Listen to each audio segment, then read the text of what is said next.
I want to tell you a story about a man who had everything and threw it away for a beautiful lie. But more importantly, I want to tell you about a woman whose quiet strength became the greatest power in a room full of billionaires. This is a story about karma, family, and what happens when the truth finally walks through the door wearing a designer dress and a knowing smile. If you love stories where justice serves itself cold and calculated, where the universe balances the scales in the most unexpected way, please smash that like button right now. Subscribe to see more stories that will remind you that karma is always watching, and share this with someone in your life who needs to know that what goes around always comes back around. Let me take you back to where this all began. His name was David Crestwood. For 30 years, he built an empire in luxury hospitality and real estate. He wasn't born into money. He wasn't given anything. He worked 16-hour days, made impossible deals, and turned empty land into five-star resorts and high-rise residential towers that define the skylines of major cities. By the time he was 55, David had everything the world said would make him happy: a net worth of $3 billion, properties on every continent, and a reputation as someone who always got what he wanted. But David also had something else. He had Grace. They met when David was just starting out, still sleeping in his office most nights. Grace was a school teacher, humble and kind, with a laugh that made strangers smile. She didn't know who David would become. She just knew she loved who he was. For 25 years, Grace stood beside him through every struggle, every victory, every moment of doubt. She raised two beautiful children. She supported his dreams when everyone else said he was crazy. She was the reason he had a home to come back to, not just another building to add to his portfolio. But success does something to people. Sometimes it hardens them. Sometimes it makes them forget where they came from. By year 25 of their marriage, David was bored. Not with his business. His business thrived. He was bored with the woman who had given him everything. He started looking at Grace differently. Her simple style seemed plain instead of elegant. Her quiet evenings at home seemed dull instead of peaceful. The life they had built together, the one that had once meant everything to him, now felt like a prison. Then one night, at a charity gala, he met Vivian. She was stunning, the kind of beautiful that stops conversations mid-sentence. She had dark eyes that seemed to see into your soul, and a laugh that made you feel like you were the most interesting person in the world. She was 28 years old, charming, witty, and she was completely fascinated by David Crestwood. Or at least that's what she wanted him to believe. Vivian told him he deserved better. She told him that a man of his stature, his power, his wealth, should be with someone who truly appreciated him. She whispered suggestions in his ear about how Grace didn't understand his ambitions, how she was holding him back, how she would never be the kind of partner he needed.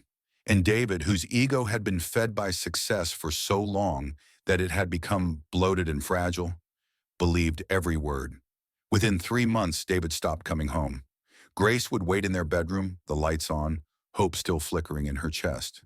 But David was at restaurants with Vivian, at hotels, at clubs, anywhere but home. Grace never confronted him. She never begged him to stay. Instead, she did something that would later reveal itself as extraordinary wisdom. She waited and watched. Then came the public humiliation. David brought Vivian to a charity dinner where Grace was sitting at the head table, wearing a pearl necklace he had given her 15 years earlier when their daughter was born. David paraded Vivian around the room, introducing her as his future wife. Then right there in front of 300 people, right there in front of Grace, he made a joke about how his current wife was stuck in the 90s with her fashion sense and her boring personality. He laughed. Vivian laughed. The room fell silent. Grace didn't cry. She didn't scream. She didn't throw her drink in his face or make a scene. She simply excused herself, went to the bathroom, fixed her makeup, and came back to finish her dinner. But everyone in that room knew what they had witnessed. They had watched a powerful man destroy something beautiful, something real, something irreplaceable. A week later, David gave Grace 30 days to move out of the family home. He was getting married again. He was starting fresh. He was going to be happy. Grace moved into a small apartment across town. She took a job at a local foundation that helped underprivileged families. Her friends called constantly, offering support, offering advice, offering to help her fight for her share of his fortune. But Grace always said the same thing. Truth has a way of revealing itself. Meanwhile, David was having the time of his life. Vivian was everywhere with him, at galas, at business functions, at restaurants where the paparazzi could see them. She was perfect. She was attentive. She was everything Grace wasn't, or so David thought. What David didn't realize was that Vivian was slowly, methodically isolating him from everyone who loved him. She convinced him that his children didn't understand his vision. She suggested that his oldest business partners were holding him back. She created drama with his friends until he chose between them and her. And every single time, David chose Vivian. Because Vivian made him feel alive in a way Grace never had, or so he believed. Then December arrived and David decided to throw the party of the century. It was going to be a Christmas celebration like nothing his social circle had ever seen. 500 of the most powerful, wealthy, and influential people in the entire country would attend. It would be held in a grand ballroom with ceilings that stretched 3 stories high. The guest list alone was worth millions. The networking potential was enormous. And Vivian, naturally, insisted on overseeing every detail. But David started to notice something odd. Vivian became nervous when he asked about the guest list. She was secretive about certain invitations. She made late-night phone calls in hushed tones, always telling him she was handling family business. David had built his empire by reading people, by noticing the small tells that revealed the truth, and everything about Vivian's behavior was telling him something was wrong. So he did what billionaires do when they want answers. He investigated. What David's security team uncovered shocked him to his core. Vivian wasn't who she claimed to be. She didn't come from old money. She didn't have a wealthy family. Her background was ordinary, almost invisible. But more than that, she had worked for a private investigator. The question that haunted him was simple and terrifying. Who had hired her? The answer came back in a single name: Grace. David felt like the ground had opened beneath him. Grace had hired someone to infiltrate his life, to get close to him, to manipulate him. But why? Was it revenge? Was it about money? Had his simple, humble wife been playing him the entire time? He demanded answers. What Grace told him next would change everything. She explained calmly and without anger that she hadn't hired Vivian out of revenge or spite. She had hired Vivian out of love. She had seen the warning signs early on, the way Vivian flattered him constantly, the way she isolated him from everyone else, the way she systematically destroyed his relationships with his children and his closest friends. These were the patterns of someone dangerous, someone predatory. But David was too blinded by his own ego to see it, so Grace made a choice. She would show him the truth by letting him live it. Vivian, when confronted with David's discovery, didn't break down or apologize. Instead, she smiled, cold, calculated, entirely without remorse. She admitted everything. Her plan had been simple: marry him, gain access to his accounts, drain him dry, and disappear. She had done it before. She would do it again. David had just been another mark. But there was something else Grace revealed that night, something that made David's blood run cold. She mentioned casually that her family would be attending the Christmas party. She said it with a small smile, with a knowing look in her eyes. When David asked what she meant, she simply said, "You'll see." The night of the party arrived, and the ballroom was transformed into something magical. Crystal chandeliers hung from the ceiling, casting warm light across the marble floors. A live orchestra played elegant holiday music. Waiters moved through the crowd with champagne and caviar. Everything was perfect. Vivian was nervous. She kept asking about the guest list, kept glancing at the doors, kept looking for an exit. David noticed everything. Then slowly he began to recognize the arrivals. Major political figures, billionaire entrepreneurs, people whose faces appeared on the covers of magazines. But something was strange. They all seemed to know Grace. They all greeted her with a level of respect usually reserved for world leaders. They called her by a name David had never heard: Miss Ashford. And then she arrived. The orchestra stopped. The room went quiet. An elderly woman walked through the doors, impeccably dressed in a floor-length gown of midnight blue, accompanied by security that moved with military precision. The most powerful people in the room, billionaires who answered to no one, politicians who commanded nations, business titans who moved markets. They all stood and bowed slightly as she passed. David's face went white. He knew who she was. Everyone knew who she was. Margaret Ashford, the matriarch of the Ashford family, a family whose wealth wasn't measured in billions.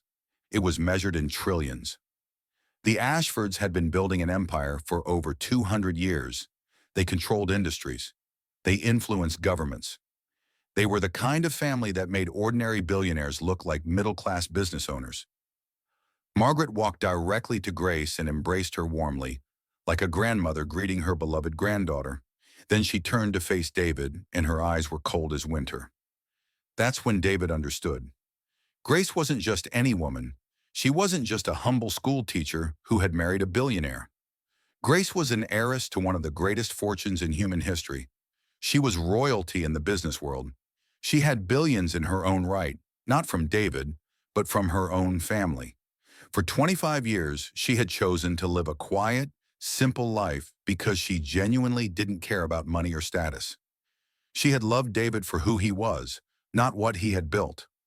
Margaret didn't need to say much. She simply explained that the Ashford family had been monitoring the situation. They had been prepared to intervene if David became a threat to Grace.